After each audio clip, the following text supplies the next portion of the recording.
This is no ordinary crime by any stretch of the imagination. We're talking about a prominent doctor gunned down inside his home while his family was present. The Amherst doctor was shot and killed while standing in his kitchen. He yelled to his wife that he'd been shot. She called for help. It was the fifth such sniper attack in 4 years on abortion doctors, and they have all occurred precisely at this time of year. And all, say authorities, were the work of this man, James Charles Kopp, a veteran anti-abortion protester who is still on the run. Oh, even by liberals. Okay, they're for infanticide, they're for, Kevorkian. So in this one case, they're finally against someone dying, a man responsible for killing 60,000 babies. And you know why conservatives aren't talking about it? Because abortion is sort of a gross thing, especially the ones but I really don't get that, though, because it's... I agree. Apparently, this one random nut who shot Tiller, I don't really like to think of it as a murder. It was terminating Tiller he was a in murder. the 203rd trimester. But you can't diminish what that killer did, or you have anarchy. I am personally opposed to shooting abortionists, but I don't want to impose my moral values on others. Okay.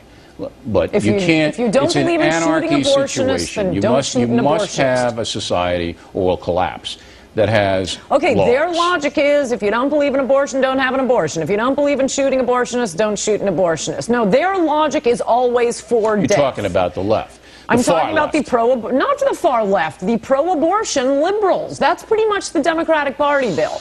Well, I haven't heard beyond... any Democrats come out and... Lifers are demonstrably peaceful. Yes, absolutely. 80% of 300 million Americans oppose the kind of abortion Tiller was performing, and yet there have only been 5 abortion doctors. And this guy was a terrorist. Killed in 35 years. He had a long history.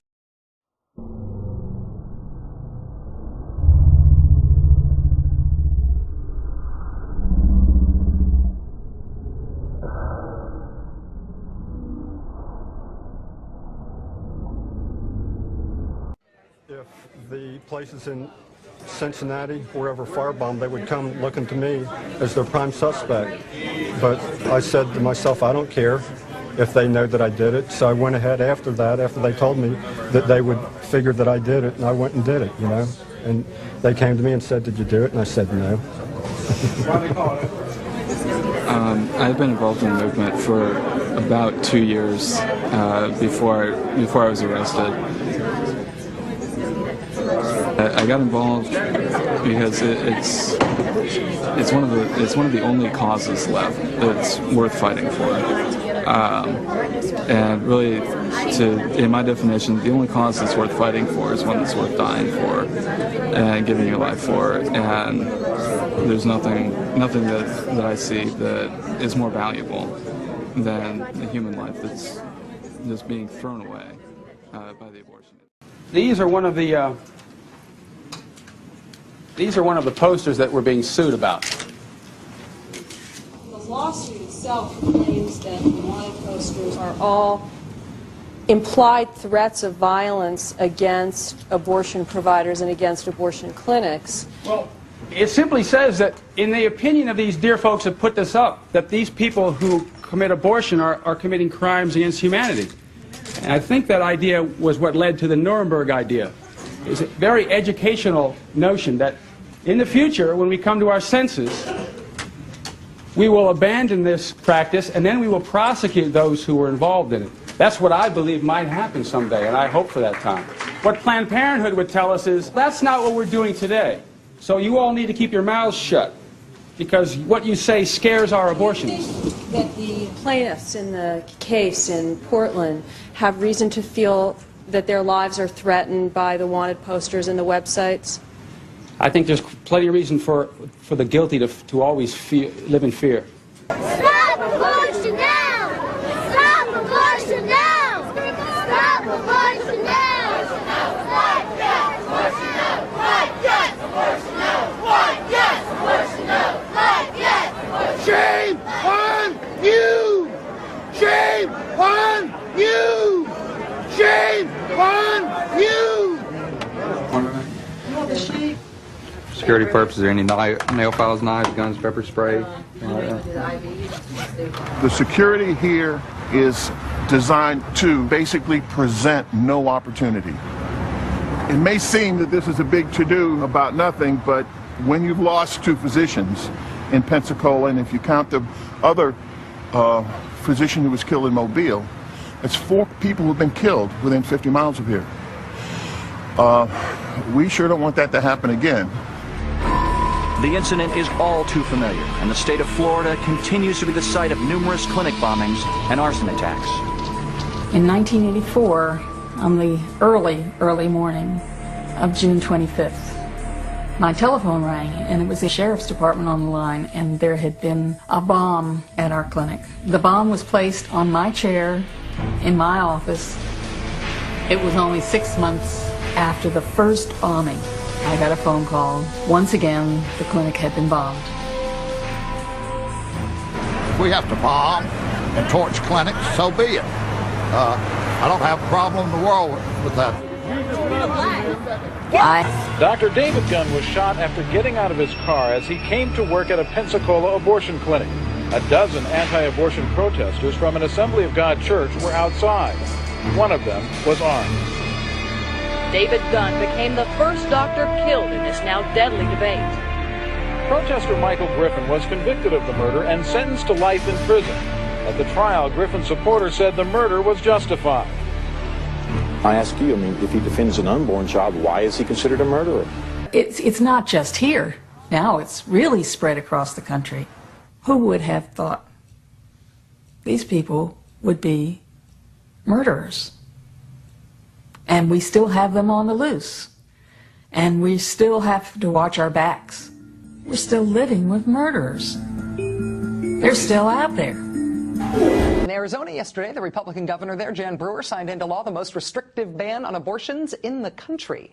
Because of the way the Arizona law measures pregnancy, it bans abortion even earlier than the other 7 states that have enacted this type of late-term ban. Arizona also added a new 24-hour waiting period to their state's forced ultrasound requirement, and it hits doctors who provide abortions with new specially targeted regulations just for them. A bill also landed on the governor's desk this week that would make it legal for doctors to lie to women about their pregnancies if the doctor thinks it will prevent that woman from seeking an abortion. And still in Arizona, remember the Tell Your Boss Why You're on the Pill bill? A version of that bill passed the Arizona Senate this week. It is not dead. In Mississippi, Republican Governor Phil Bryant, a guy who said after taking office, quote, "We want Mississippi to be abortion-free," he's well on the way to that. He says he will sign a new trap law, a new targeting the state's only abortion clinic with onerous new regulations sometime in the next few days. In Iowa this week, wrangling among Republicans over new abortion restrictions appears poised to delay the legislature's work on a little thing called the budget and also the end of the legislative session. Yesterday, the Iowa Senate was fighting about a Republican proposal to defund Planned Parenthood. In Michigan, former life without exception. Understand, though, when we talk about exception, rape and incest are exceptions. They're violent, horrific acts.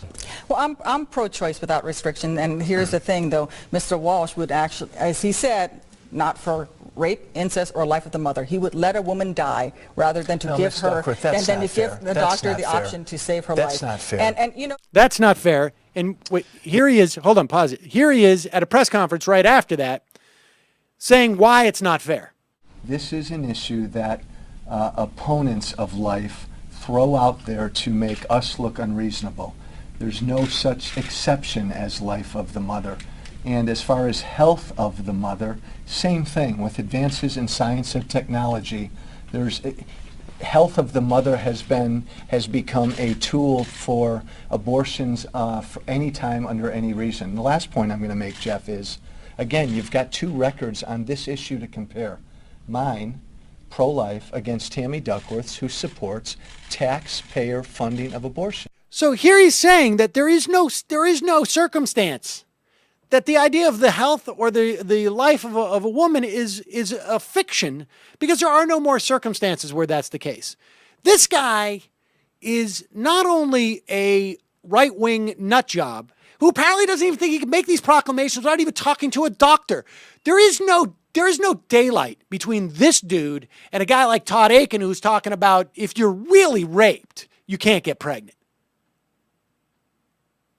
I mean, these people are off the rails, and we're talking about Todd Akin sitting on the science committee, running for Senate.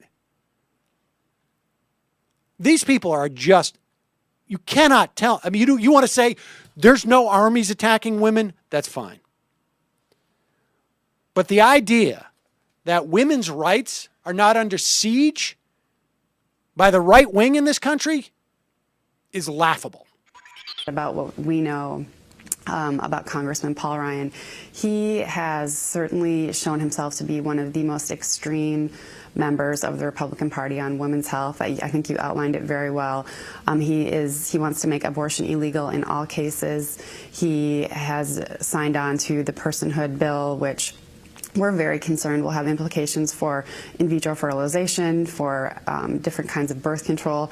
It's just a very extreme measure that has been defeated in Mississippi, one of the most conservative states in the country. And this is something that Congressman Ryan thinks is good public policy for the country. So that's troubling right there.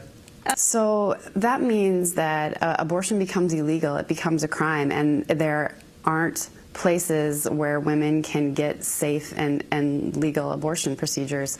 And that means if you are a victim of rape or incest, you don't have access to this. If you have health concerns, it really is putting women's health in a very dangerous position. Pregnancy can be a very wonderful time for women, but it also can be a very scary and trying time on women's health. And for Congressman Ryan to think he's the one that should be making the decision to take healthcare options away from women, that's very troubling to us. Earlier this, what we're getting from the White House with this conscience issue, it's not an issue about contraception. It's an issue that reveals a political philosophy that the president is showing that basically treats our constitutional rights as if they're revocable privileges from our government, not inalienable rights by our creator. And so what I would simply say is I struggled with it myself for a long time, but I came to realize life is that gift from God, and I think even when life begins in that horrible situation of rape, that it is something that God intended to happen. A politician who has never once lifted a hand to defend the most helpless and innocent of all human beings, the child waiting to be born. What we believe is plain to state. These vital questions should be decided not by the caprice of unelected judges, but by the conscience of the people and their elected representatives.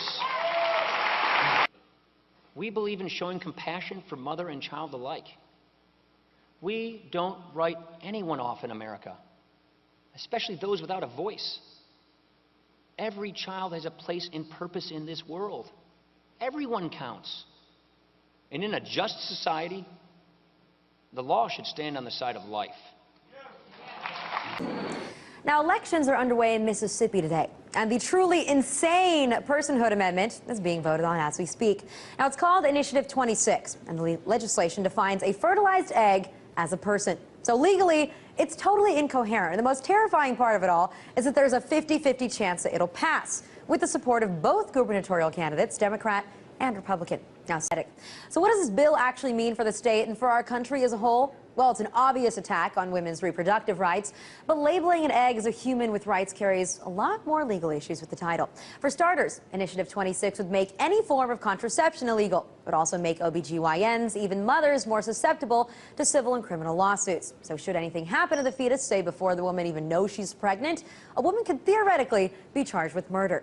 Now, I want to pause and ask, what the hell is going on with this country? Month after month, we hear about social issues that become legally dubious ballot measures, all pushed by fringe right-wing organizations. And now in Mississippi, the religious wingnuts are working so hard at this pro-life bill that they don't even care about the impact that the current wording of the personhood amendment would have on doctors, women, the government, even taxpayers in general. Throw all common sense out the window. There's a moral war to be waged. Give me a break.